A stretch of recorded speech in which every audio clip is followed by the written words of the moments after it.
these lifestyle changes don't just help. In many cases, they work better than medication, much better. People in the highest quartile of triglyceride to HDL ratio were 16 times more likely to be in the heart attack group compared to those in the lowest quartile. Pharmaceutical funding, food industry sponsorship, academic politics, career advancement, grant pressure. There are great studies here, no doubt, but the incentives can warp the science. They found a 77% reduction in cardiovascular mortality. 77%. My name is Dr. Ravi Kumar. I'm a neurosurgeon in search of the causes of human illness and the solutions that help us heal and thrive. I want you to join me on a journey of discovery as I turn over every stone in search of the roots of disease and the mysteries of our resilience. The human body is a mysterious and miraculous machine with an amazing ability to self-heal. Let us question everything and discover our true potentials. Welcome to the Dr. Kumar Discovery. My name is Dr. Ravi Kumar. I'm a board-certified neurosurgeon, and in this podcast, I aim to question medical dogma, challenge bias, and bring clarity to complex health topics. I want to question everything. In this episode, we're diving into something that doesn't come in a pill bottle, but has the power to dramatically shift your cardiovascular risk.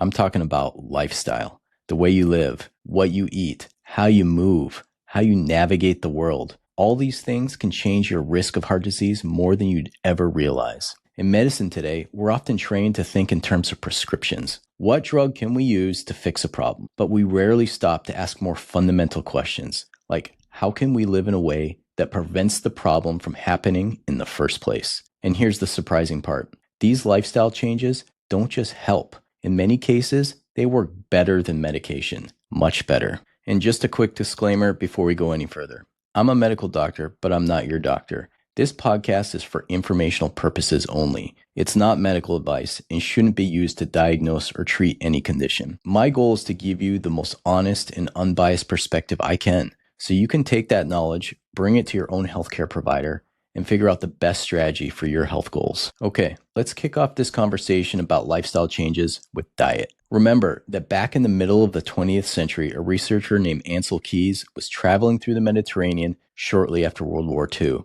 He noticed something striking.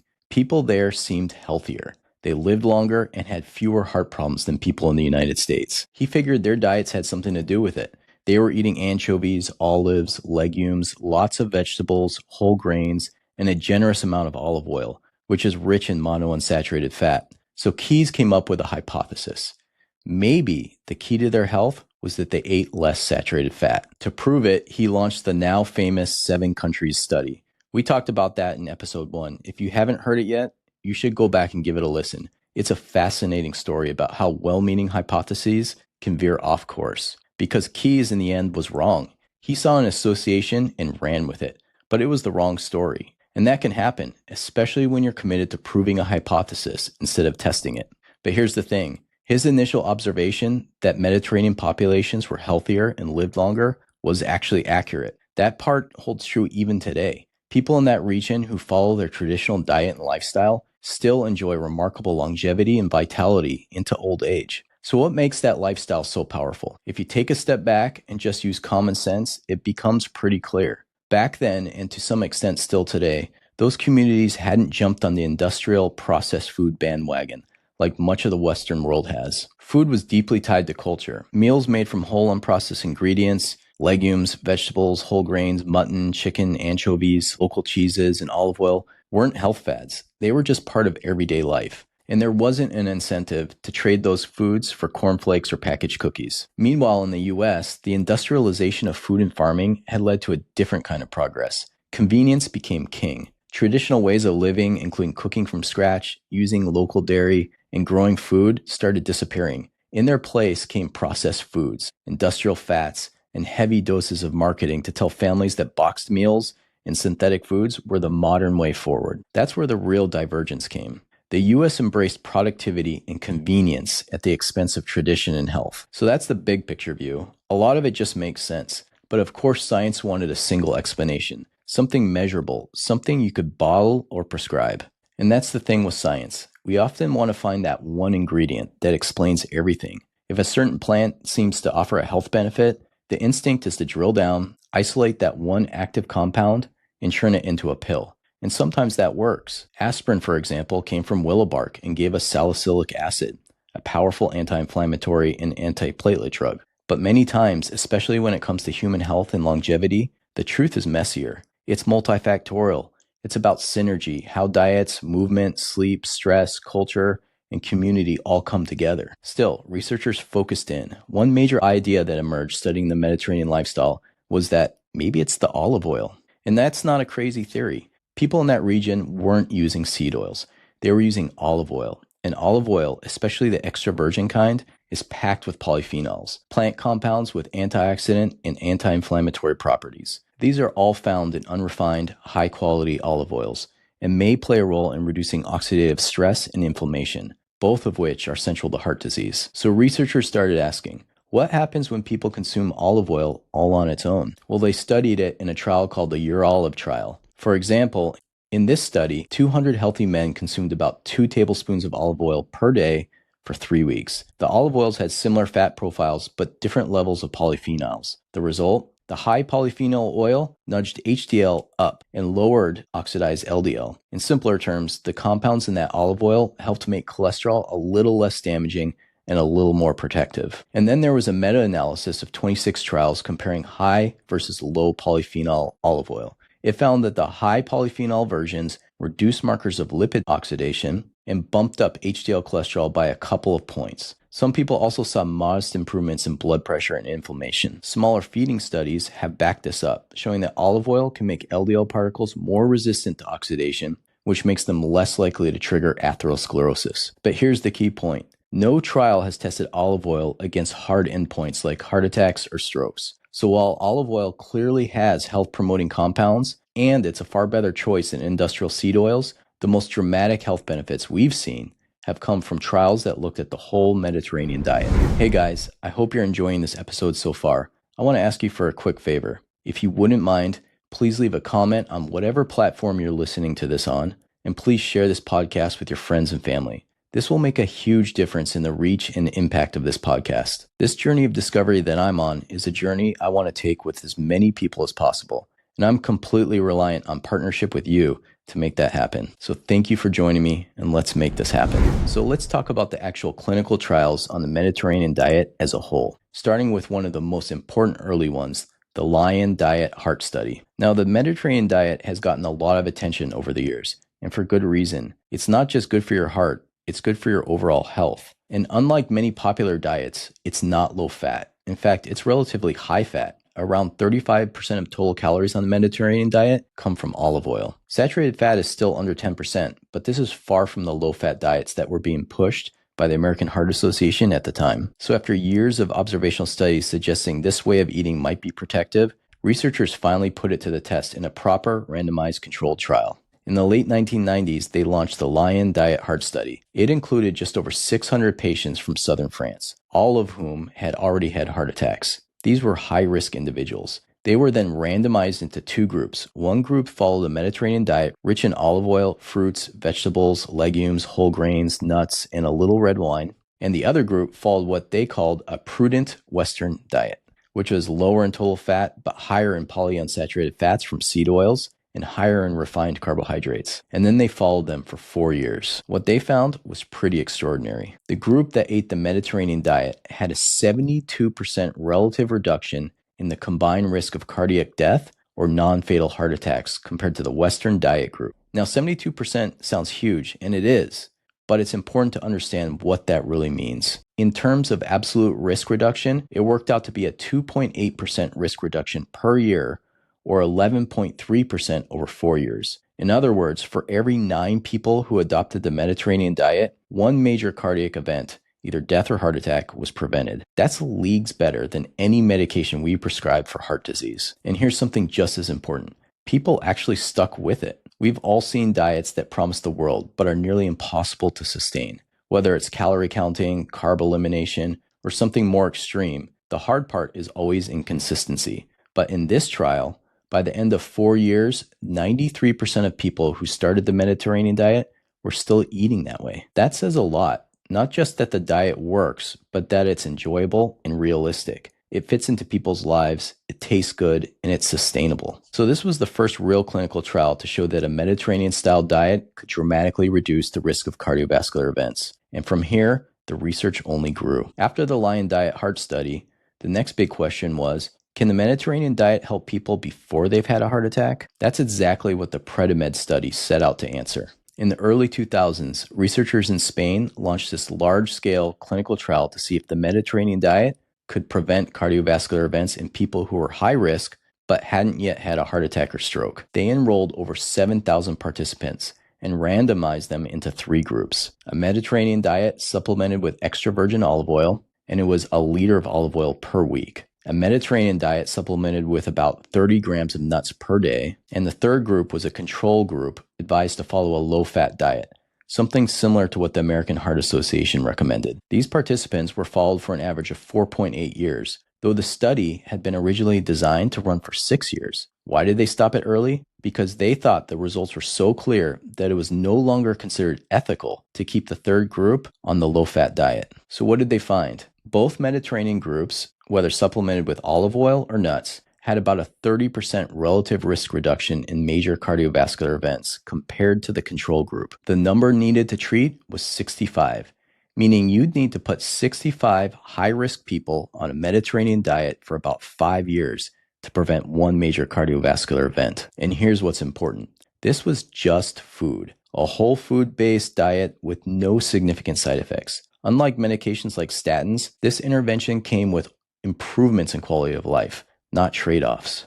After PREDIMED, another major study came out, this one called CORDIOPREV. It looked again at patients with established coronary heart disease like the Lyon diet heart study had. These were people who had already been diagnosed with cardiovascular disease, and researchers wanted to know, could a Mediterranean diet help prevent another event? So it was essentially a confirmation study. They randomized participants into 2 groups. One group followed the Mediterranean diet, and the other followed a low-fat diet. They then followed these patients for 7 years, tracking outcomes like heart attacks, strokes, revascularization procedures, peripheral artery disease, and cardiovascular death. And what did they find? The group eating the Mediterranean diet had a 22% relative risk reduction in major cardiovascular events compared to the low-fat group. Put another way, you need to have about 21 people follow the Mediterranean diet for 7 years in order to prevent one cardiovascular event.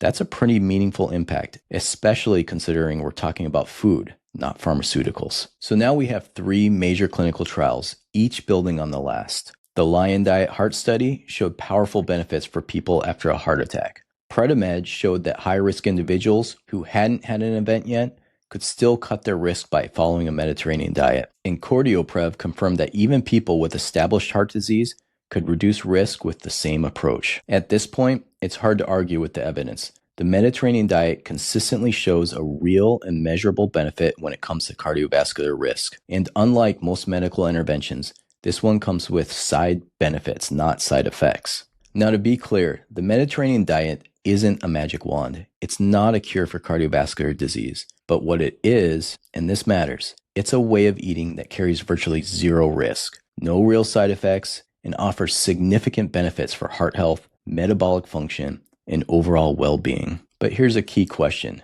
Is it something unique about the Mediterranean diet specifically? Or is the real power in simply eating a whole food, minimally processed diet that avoids industrial seed oils? To answer that, we have to look at whether other traditional diets built on real, unprocessed foods have shown similar benefits. And the answer to that question is yes, they have. One example comes from Japan. A large systematic review published in 2022 looked at nearly 60 studies on Japanese-style diets and cardiovascular outcomes. These diets tend to emphasize vegetables, fruits, fish, green tea, and plant-based protein sources. And what they found was compelling. People following this pattern of eating had about 15 to 20% lower risk of dying from cardiovascular or cerebral vascular disease. That's not olive oil and red wine doing that. It's fish, green tea, and soy. Totally different ingredients, but still a powerful benefit. Another example is the Nordic diet, which draws from traditional eating patterns in countries like Sweden,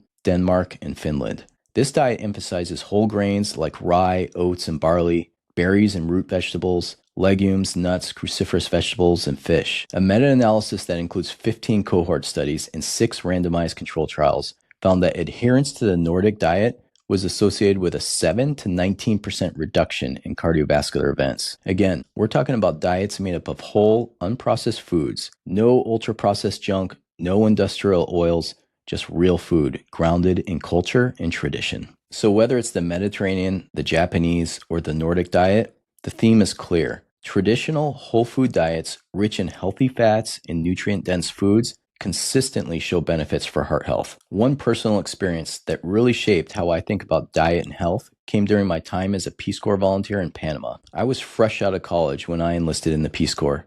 They assigned me to a remote coastal village on the Caribbean side of the country. I still remember the day that I arrived. A bus dropped me off on the side of a paved road, and I slung my bags over my shoulder and started walking about an hour down a rutted dirt road until I reached this tiny seaside village called Cacique. It was a quaint village surrounded by emerald blue waters, coral sand beaches, and framed by tall coconut palms. I ended up living there for 2 years, working on Peace Corps projects, but more than anything, just learning how people lived, what they valued, and maybe most eye-opening for me, what they ate. The diet in Cacique was simple and deeply connected to the environment.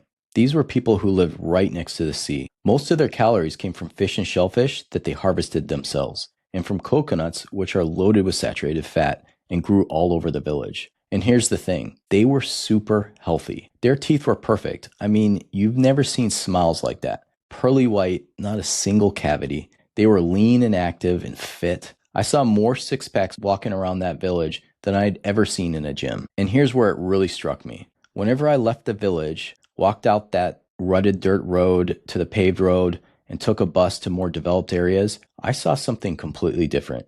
People there were overweight, their teeth were rotting out, chronic diseases were everywhere. It was the same country, same climate, same genetics, but the diet was different, and so were their health outcomes. Back in Cacique, I never once heard of a heart attack. No one had diabetes, and this is despite the fact that people smoked a ton of marijuana, and they cooked over smoky wood fires, so much so that they often developed cataracts from the smoke exposure. But still, no heart attacks, no obesity, no insulin resistance. What made the difference? The biggest thing in my view was that their diet was free of processed food. It was whole food, naturally sourced, nutrient dense, and not driven by sugar, refined grains, or seed oils. Because ultimately, I think the most powerful thing these diets have in common, the Mediterranean diet, the traditional Japanese diet, the Nordic diet, and even this rural Panamanian one, is that they don't lead to metabolic syndrome. And that's something we haven't talked about yet in this series, but it's a massively important piece of the cardiovascular disease puzzle. So what exactly is metabolic syndrome? At its core, metabolic syndrome is a state where the body's ability to manage energy, particularly glucose and fat, is impaired. It's a breakdown in metabolic health that leads to the accumulation of fat, especially around the organs, and the development of insulin resistance. Now, insulin is a key hormone. It helps shuttle glucose from the bloodstream into the cells so it can be used for energy. But in metabolic syndrome, the body becomes less responsive to insulin. The signal gets muffled, so blood sugar stays elevated and the body compensates by producing more insulin, which only makes the problem worse over time. The process shows up in a very specific way. People develop central obesity, high triglycerides, low HDL, elevated blood pressure, and higher fasting glucose. And here's the kicker. The pattern is extremely common in modern Western-style diets. Diets high in refined carbohydrates, loaded with industrial seed oils, and low in nutrient-dense food. In contrast, traditional diets like the Mediterranean, Nordic, or Japanese-style diets tend to protect against metabolic derangements. They don't trigger the same cascade of dysfunction. So how do we actually define metabolic syndrome? There's a clinical set of criteria, and you only need to meet 3 out of 5 to receive the diagnosis. The first is a waist circumference over 40 inches in men or 35 inches in women. The second is triglycerides greater than 150 milligrams per deciliter. The third is HDL cholesterol lower than 40 in men and 50 in women. The fourth is blood pressure over 130 over 85 or being on a blood pressure medication. And the last is a fasting glucose over 100 milligrams per deciliter. Hit 3 of those, and by definition, you have metabolic syndrome. But here's the nuance. Like with many health conditions, this isn't binary. It's not a simple yes or no switch. There's a spectrum from optimal metabolic health to full-blown dysfunction, and many people fall somewhere in between. You may not meet the formal criteria, but may still have signs of metabolic strain, and that's worth paying attention to. So how exactly does metabolic syndrome develop? Well, what we know is diet plays a huge role, especially diets high in refined carbohydrates and omega-6 seed oils. But to really understand what's going on, we have to dig deep into biology. What's happening in the body that pushes us into a state of metabolic dysfunction? Well, it all starts with body fat, specifically the kind of fat we store deep inside our abdomen, wrapped around our organs. That's called visceral fat, and it plays a central role in metabolic dysfunction. So to explain how visceral fat develops, let's walk through what happens when we eat a diet high in refined carbohydrates. These are carbs that have been stripped of their natural fibers, fats, and proteins. Things like white bread, white rice, pasta, sugary snacks, crackers, chips, etc. Basically any carbohydrate that digests quickly and spikes your blood sugar. When you eat these foods, they cause a rapid rise in blood glucose. That's the primary fuel our body uses when we're burning carbohydrates. We can also use fat for fuel in the form of ketones, but in a high carb environment, glucose dominates. Now the body needs to move that glucose out of the bloodstream and into the cells where it can be used for energy. And the way it does that is with the help of a little peptide called insulin. Insulin is released by the pancreas in response to rising blood glucose. Think of insulin as a key. It travels through the bloodstream, finds its matching receptor on the surface of cells, like muscle or fat cells, and unlocks the door. What happens next is a fascinating little cellular dance. Inside the cell, there are these special vesicles, tiny little sacs that contain GLUT4 transporters. These are the gatekeepers for glucose. Once insulin binds to its receptor, it signals these GLUT4 transporters to move to the cell's surface, embed themselves in the membrane, and open up a kind of tunnel. That tunnel is critical because glucose is water soluble, and the cell membrane is made of fat. So glucose can't pass through it easily on its own. But with that GLUT4 channel in place, glucose can now flow from the extracellular space into the cell where it can be burned for energy or stored for later. That's how the system is supposed to work. But when it's overloaded, when we're eating refined carbs meal after meal, day after day, the system starts to break down. The constant insulin spikes lead to insulin resistance, where the cell stops responding as effectively. The pancreas tries to compensate by pumping out more insulin, but over time, that leads to higher insulin levels, higher blood sugar, and eventually more fat storage, especially visceral fat. And that's the gateway to metabolic syndrome. Another factor in metabolic syndrome development is linoleic acid from seed oil. Just like refined carbohydrates, it contributes to fat accumulation and metabolic dysfunction, though it works through different mechanisms. What's important to remember is that linoleic acid wasn't always abundant in the human diet. It's become common in modern Western diets because of seed oils, like soybean oil, corn oil, safflower oil. These oils are industrial inventions. You don't find these in traditional diets like the Mediterranean, Japanese, or Nordic diets. And the evidence is mounting that high intake of omega-6 fatty acids, especially when not balanced by omega-3 fatty acids, can fuel metabolic issues. One study that really stood out was from the Women's Health Study. Researchers looked at over 500 women who all had normal BMIs at the start of the study. They measured their omega-6 to omega-3 fatty acid ratios and followed them for 10 years. And what they found was striking. The higher that ratio, the more likely these women were to become overweight or obese over time. And this isn't just a Western phenomenon. A powerful cross-sectional study from India found the same pattern. Researchers evaluated over 2,000 adults and found that those with high omega-6 to omega-3 ratios, greater than 10 to 1, had dramatically more obesity and metabolic syndrome. Central obesity was present in 70% of those eating a high omega-6 to omega-3 ratio diet, compared to just 12% in those with lower omega-6 to omega-3 ratio diets. Now, I want to pause here for a moment and talk about something I've come to see differently over the course of my career. When I was a resident, we were trained to be skeptical of studies that came out of places like China or India. The common view, especially in academic circles here in the US, was that those studies weren't as rigorous. Maybe the methods weren't as tight. Maybe the researchers didn't have the same level of training or funding. That's what the academics told me, and I believed it. But over the years, as I've read more and more studies myself, especially in the field of nutrition and chronic disease, I've come to deeply respect some of the studies coming out of these countries. Why? Because they often have much less bias. In the US, research is influenced by so many forces, pharmaceutical funding, food industry sponsorship, academic politics, career advancement, grant pressure. There are great studies here, no doubt, but the incentives can warp the science. In contrast, when I spent a year working in mission hospitals in India, I saw a different reality. The doctors conducting studies weren't getting money from drug companies. There were no sales reps pushing the latest drug or shiny surgical tool. These were physicians working in government or mission hospitals overwhelmed by the volume of disease, trying to figure out how can we prevent this? How can we manage it better with limited resources? That Indian omega-6 study is a perfect example. The researchers didn't cherry pick patients.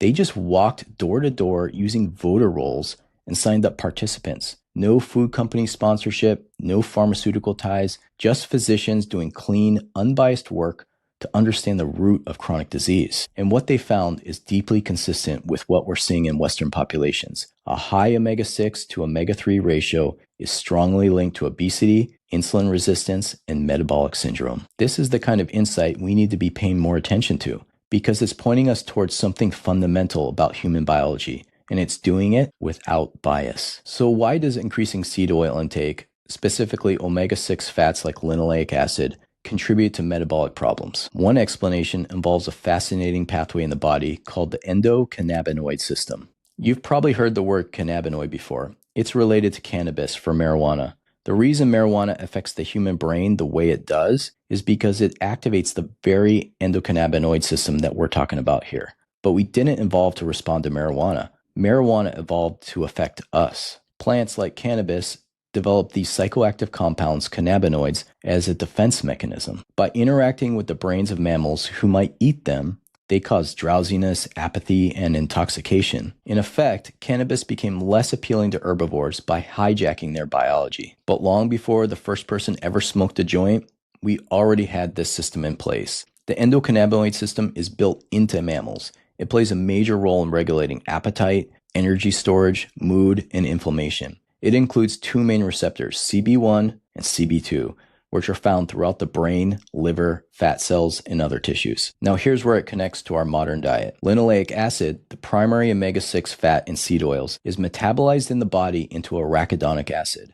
And arachidonic acid is the raw material for making endocannabinoids, specifically compounds like anandamide and 2-arachidonylglycerol. These compounds activate the same cannabinoid receptors that marijuana does, particularly CB1, which plays a big role in regulating hunger and fat storage. So what happens when CB1 is activated? Well, if you've ever used marijuana, you probably know the feeling. You get the munchies. You feel hungry, food tastes amazing, and it's easy to overeat. The same kind of thing happens internally when your diet is chronically high in linoleic acid. The more omega-6 fat you consume, the more arachidonic acid your body makes, and the more endocannabinoids you produce. That means more CB1 activation, more hunger, more energy intake, and more fat storage. In addition, animal studies have shown that high linoleic acid diets lead to increased endocannabinoid activity and significant weight gain, even when calories are held constant. This suggests it's not just about how much you eat, but what you eat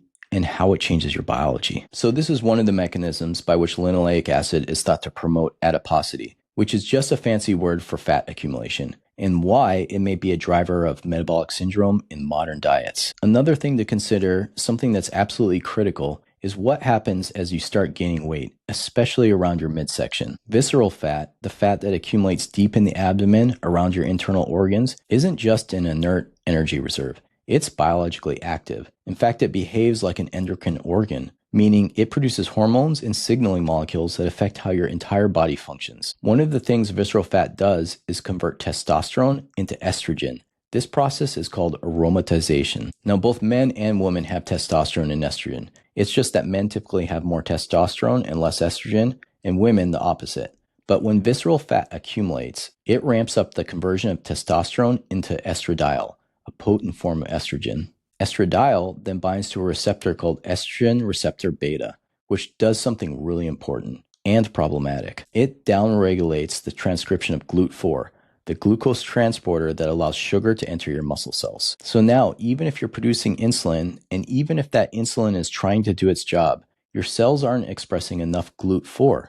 That means glucose stays in the bloodstream and the cells become insulin resistant. Over time, this leads to chronically elevated blood sugar, fat storage, and eventually full-blown metabolic syndrome and type 2 diabetes. And this is where the vicious cycle kicks in. High blood glucose gets converted into more fat. Extra fat leads to more aromatization of testosterone into estrogen.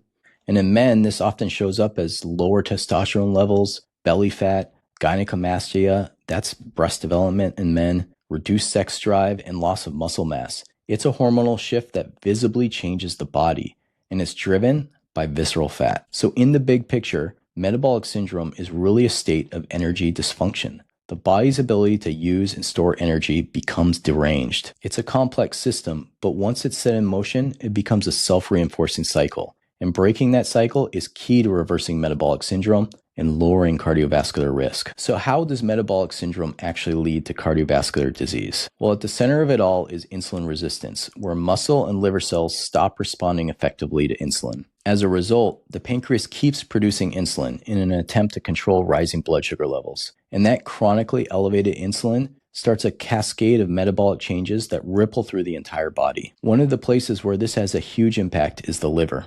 Insulin, when constantly elevated, tells the liver to start producing large amounts of VLDL particles. That's very low density lipoprotein. We've talked extensively about LDL, the so-called bad cholesterol. Well, VLDL is its precursor. It's even less dense than LDL because it's packed with triglycerides, the fat molecules that liver makes when there's too much glucose floating around. Now you've got a bloodstream full of triglyceride-rich VLDLs. But these VLDLs can't circulate forever. They need to offload their cargo. And the most willing partners for this exchange are LDL and HDL particles, which are also circulating. This is where a protein called cholesterol ester transfer protein, or CETP, comes in. CETP performs a sort of molecular swap. It pulls cholesterol esters out of LDL and HDL and replaces them with triglycerides from VLDL. So now your LDL particles, which are supposed to be delivering cholesterol in a balanced way, are bloated with triglycerides and essentially stripped of cholesterol. The liver recognizes this imbalance, so it produces an enzyme called hepatic lipase, which starts trimming the triglycerides off the LDL particles as they pass through the liver. It also clips some of the phospholipids from the outer surface. As this happens, the LDL particles shrink and become what's called a small, dense LDL. Now, this is a big problem. Small, dense LDL particles are far more likely to become oxidized, especially if they contain high amounts of linoleic acid. Oxidation is one of the key steps that kicks off atherosclerosis. These particles are also smaller and denser, which makes them more likely to penetrate the endothelial lining of the blood vessels, get stuck in the artery wall, and become engulfed by immune cells like macrophages. That's the beginning of plaque formation. To make matters worse, as these LDL particles shrink and lose their normal structure, they also lose their ability to bind effectively to LDL receptors. That means the liver and other tissues can't clear them out of the bloodstream effectively. So they accumulate, circulating in high numbers, oxidizing easily, and contributing directly to arterial plaque. This is why people with metabolic syndrome often have a blood profile dominated by small, dense LDL. And these aren't just a marker. They're actively atherogenic, meaning they drive the progression of cardiovascular disease. So when we look at how metabolic syndrome translates into heart disease, this is one of the most important pathways. It all begins with insulin resistance and ends with a bloodstream full of damaged, dangerous lipoproteins that are primed for atherosclerosis. Now, just to highlight how metabolic syndrome isn't just about LDL cholesterol, it's about the type of LDL and the metabolic environment, let's look at the opposite end of the spectrum. Let's look at groups of people who eat very high fat, very low carbohydrate diets. Because they consume so few carbs, their insulin levels remain low, and they don't trigger the same fat storage pathways we see in metabolic syndrome. Interestingly, these individuals often have very high LDL cholesterol levels, sometimes over 500 milligrams per deciliter. That sounds alarming, especially if you're looking at it from a conventional cholesterol-focused lens. But here's the twist. Their LDL particles are large and fluffy, not the small, dense kind associated with cardiovascular risk. These large LDLs are much more resistant to oxidation, and many of these individuals are otherwise metabolically very healthy. They're lean, insulin sensitive, and have low levels of inflammation and triglycerides. This group is now referred to as lean mass hyperresponders, a relatively new term that describes people who, despite high LDL cholesterol, show no signs of metabolic syndrome. They run on fat for fuel, not glucose. And so far, there's little to no evidence that they're developing cardiovascular disease at rates that we'd expect with LDL levels that high. It's an important reminder. Context matters. Cholesterol numbers by themselves don't tell the full story. Metabolic health, inflammation, insulin levels, and particle type are just as important, if not more important. Okay, let's circle back to metabolic syndrome and how it affects the other crucial part of the lipid transport system, HDL. HDL, high-density lipoprotein, is often called the good cholesterol because it plays a central role in reverse cholesterol transport. While LDL delivers cholesterol to the tissues, HDL brings excess cholesterol back to the liver for processing or excretion.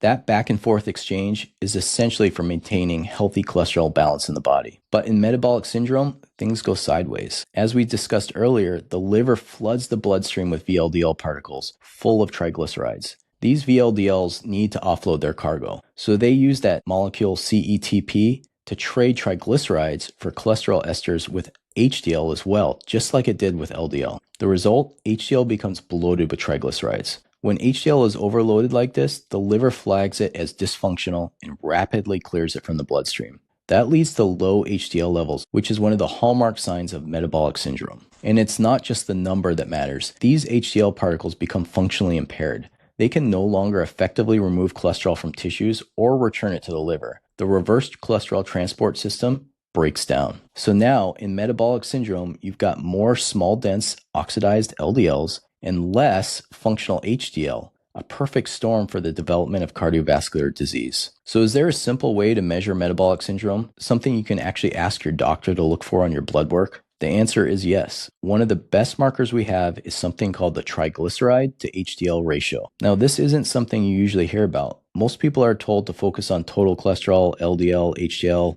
or triglycerides as standalone numbers. The typical conversation is something like, your LDL is too high, let's bring it down. But what we often miss is the relationship between these numbers.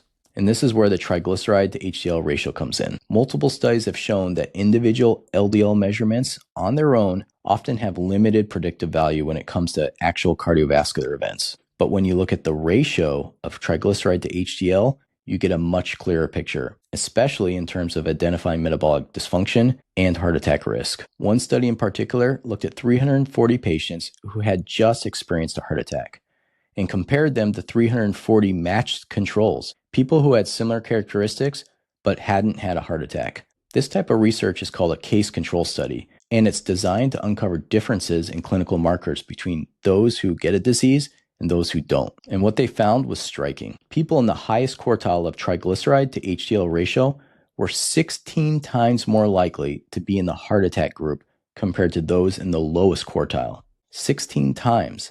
That's not a subtle signal. That's a major red flag. And the same research group went further. In another study, they looked at LDL particle size, which we just talked about. Patients with high triglyceride to HDL ratios were more likely to have small, dense LDL particles, the kind that are highly atherogenic. In fact, they had 3.3 times higher risk of heart attacks compared to those with larger, fluffier LDL particles. So what does it all mean? It means that triglyceride to HDL ratio is one of the most useful indicators of metabolic syndrome and of whether a person is likely to be carrying those dangerous small LDL particles. This is information that's already included in your lipid panel. It doesn't require advanced panels or expensive imaging. Just divide your fasting triglycerides by your HDL cholesterol. A higher ratio is a sign that your body may be developing insulin resistance, metabolic syndrome, and a pro-atherogenic lipid profile. And it's something that's almost never discussed in routine clinical care, but it should be. So where should your triglyceride to HDL ratio actually be?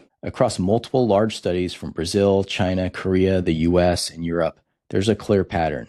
The target should be to keep your ratio below 2.0 when measuring in milligrams per deciliter. That's the standard units in the US. For men, once that number creeps above 2.5 and for women above 1.7, the risk of cardiovascular events, insulin resistance, and full-blown metabolic syndrome rises sharply. And if you're measuring in millimoles per liter, this ratio should be below 1.09 for men and 0.74 for women. So if your ratio is high, here's the good news. Bringing that ratio down doesn't require a prescription. It just requires a shift in how you eat, move, and live. Start cutting back on refined carbohydrates and added sugars, things like white bread, soda, pastries, ultra-processed snacks, things that spike triglycerides fast. Focus instead on whole foods and unprocessed fats, and increase your physical activity. Even simple walking has been shown to lower triglycerides and raise HDL. Your goal should be to lose visceral fat. Just a 5 to 10% reduction in body weight can dramatically shift your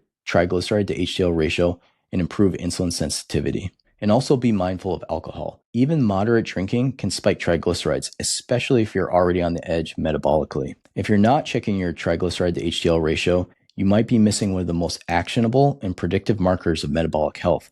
It's not just a number, it's a mirror reflecting the health of your energy metabolism, your liver, and your vascular system. Essentially a canary in the coal mine, long before other labs sound the alarm. So what's the real takeaway from everything we've covered so far? First, Western-style diets, high in refined carbs and omega-6 fats, are a major driver of metabolic syndrome. And metabolic syndrome, in turn, significantly raises your risk of cardiovascular disease. But the most important thing to remember is this: metabolic syndrome is curable. It's not something you need a medication for. In fact, cases that don't improve with lifestyle changes are extremely rare. There are medications you can take, but lifestyle strategies usually work better. Take the PREDIMED study. For example, it followed high-risk individuals who hadn't yet had cardiovascular events. Among those who had metabolic syndrome at the start of the study, nearly 28% reversed it, just by following the Mediterranean-style diet.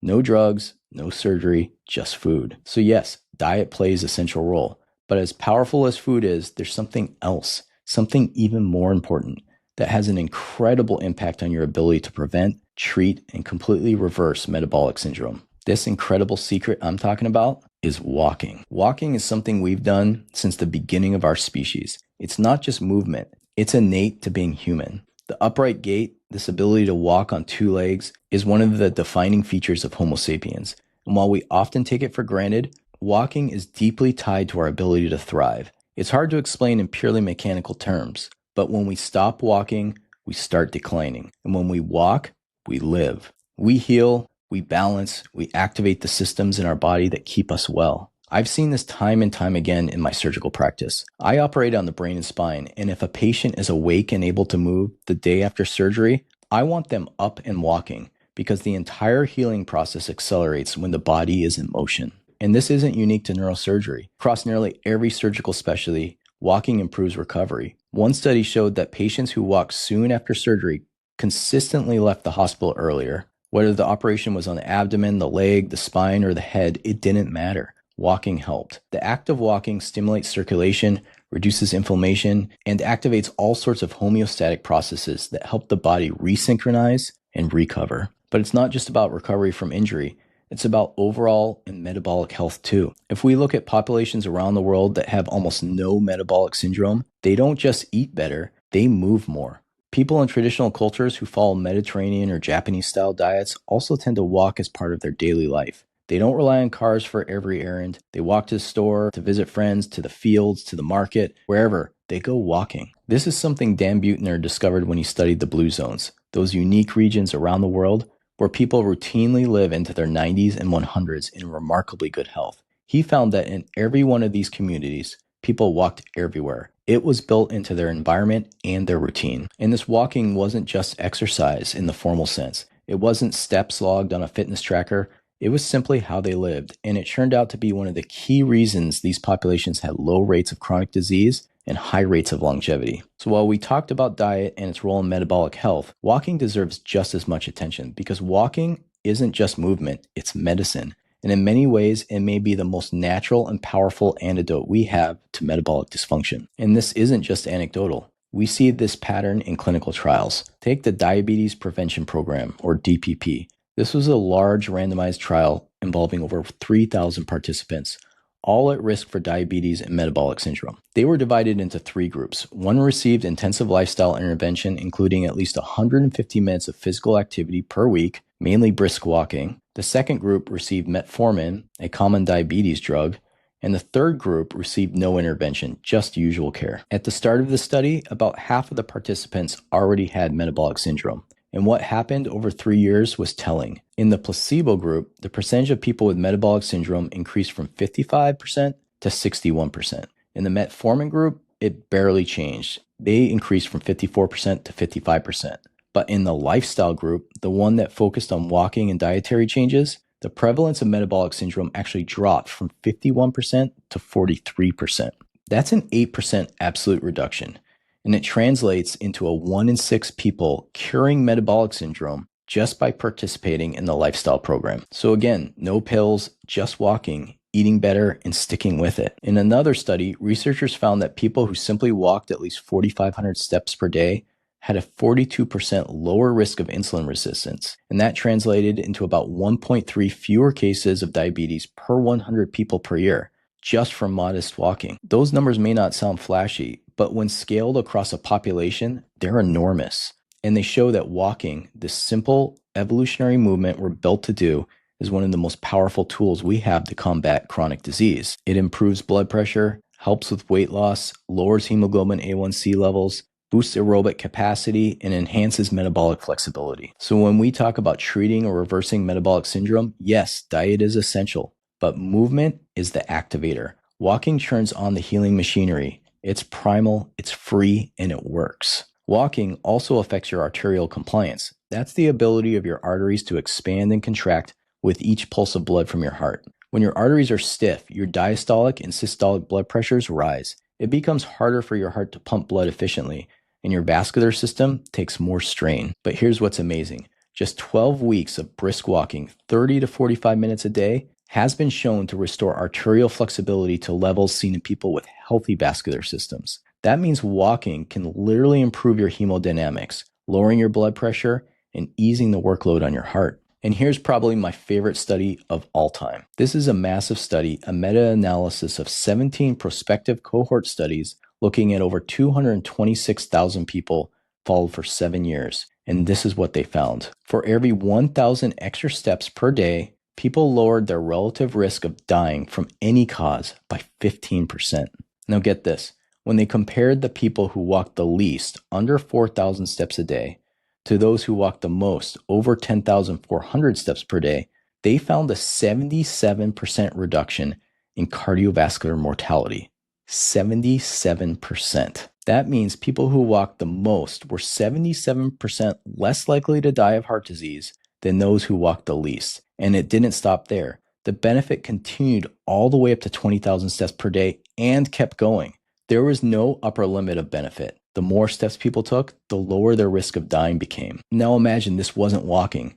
Imagine it was a pill, a drug that lowered your risk of cardiovascular disease and death by 77%, a drug with no side effects, only benefits, a drug that made you healthier, fitter, improved your sleep, boosted your mood, reduced your blood pressure, balanced your hormones, strengthened your muscles, and enhanced your mental clarity. Imagine that. We would all be lining up to take that drug.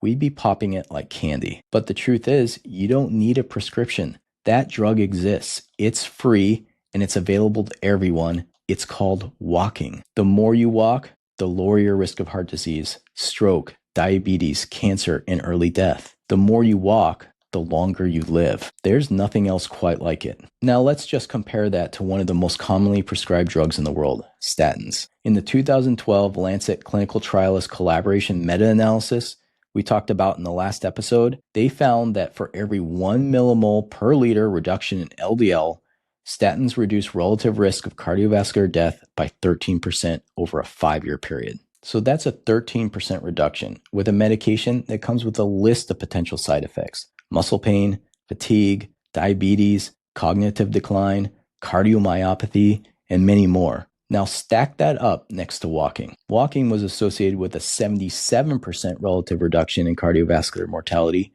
over 7 years just by moving more. No prescriptions, no side effects, just benefit after benefit. So let's be clear. Statins have their place, especially in high-risk individuals. But when it comes to pure risk reduction, walking blows statins out of the water, and it improves nearly every marker of metabolic health along the way. And if that doesn't turn you into an immediate believer in the power of walking, honestly, I don't know what will. So this concludes our series on cardiovascular disease. And let me be clear, we didn't cover everything. In fact, we barely scratched the surface. The cardiovascular literature is massive and complex. It's filled with contradictory findings, dueling hypotheses, and lots of bias, from pharmaceutical companies pushing profitable therapies to academics building careers on specific narratives. There are scientists with competing dogmas all trying to prove their point. So to put all that together into one neat, 100% correct theory of cardiovascular disease, well, that's impossible. But in this series, I've tried to do something else. I've looked at this topic through a common sense lens. We've explored the science, the statistics, the data. We've also asked, what makes the most sense when we remove bias?